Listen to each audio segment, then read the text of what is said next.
Welcome to This Explainer. Today, we're going to unpack an absolutely extraordinary premise from our source material.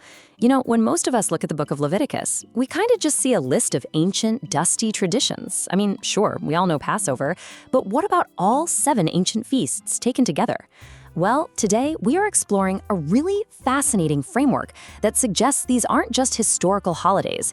Instead, they form a mathematically precise, divinely orchestrated prophetic calendar.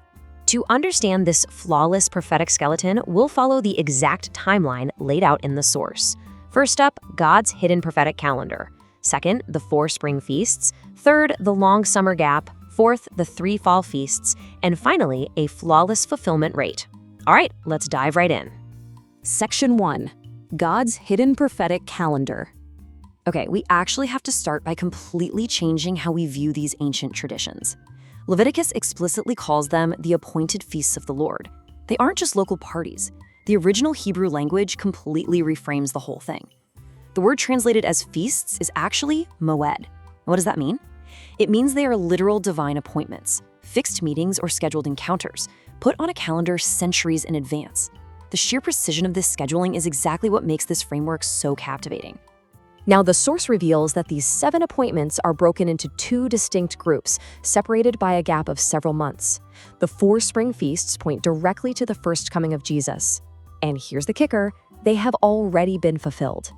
Meanwhile, the 3 fall feasts point to the second coming, meaning they're still waiting on the calendar. Section 2. The 4 spring feasts. What's truly remarkable about these first 4 appointments is how they map out fulfillments with exact chronological and biological precision, all unfolding in a single year.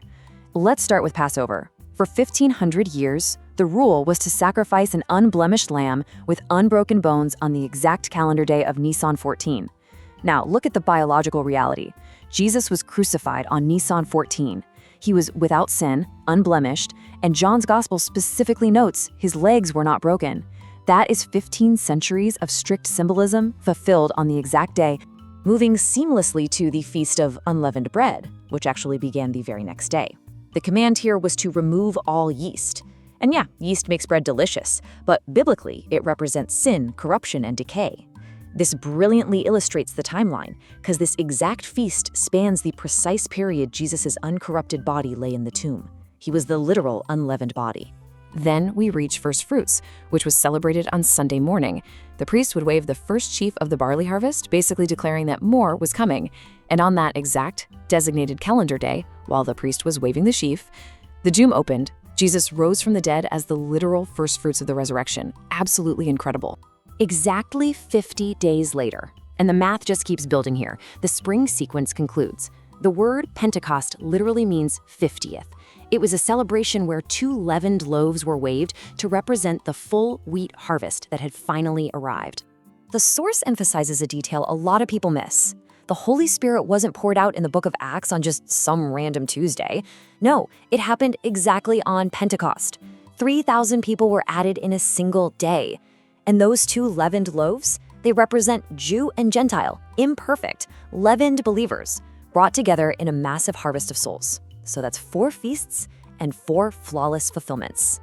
Section 3. The long summer gap. So after this rapid-fire mathematically precise fulfillment of 4 feasts in a single spring, the biblical calendar abruptly pauses. We enter a gap of several months with absolutely no scheduled feasts. This brings us to a profound realization captured in this quote from the source. We are in the summer of God's calendar. The spring harvest is complete, the fall harvest has not yet begun. This long summer interval without any scheduled feasts, it beautifully represents the church age. That means this is the historical gap that you and I are living in right now, just waiting for the calendar to resume. Which brings us to Section 4, the 3 fall feasts. This is really the climax of this explainer, the unfulfilled fall feasts. If the spring feasts mapped out the exact details of the first coming, the source argues that these fall feasts meticulously outline the exact sequence of the second coming. According to the material, these 3 ancient observances lay out a strict mechanical sequence for the end of the age. First, an announcement through the Feast of Trumpets. Second, a final judgment through the Day of Atonement. And finally, an eternal dwelling through the Feast of Tabernacles. Let's look at the prophetic parallels, because the precision continues. The Feast of Trumpets on Tishri 1 aligns directly with the New Testament's frequent mention of the last trumpet's gathering call. 10 days later, atonement mirrors Jesus' current work, finalizing the sin question and judgment before his return. And finally, Tabernacles on Tishri 15 represents the ultimate joy and community of eternity. To really drive that final point home, look at this incredible connection in Revelation 21. It says, "Look, God's dwelling place is now among the people, and he will dwell with them." The source highlights that the Feast of Tabernacles wasn't just pointing backward to a temporary campground in the wilderness, it was pointing forward to this exact permanent reality. In fact, the word for dwelling place shares the exact same root as tabernacle. It's that awe-inspiring moment when the barrier between God and humanity is erased forever. Section 5. A flawless fulfillment rate. The absolutely crucial takeaway here is that this framework completely changes how we should read ancient texts like Leviticus. It removes the whole idea of random tradition and replaces it with engineered precision.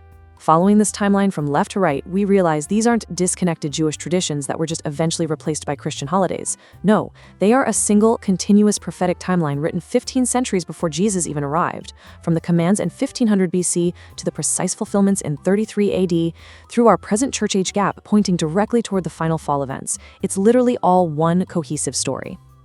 And that leads to an undeniable statistical reality presented by the source.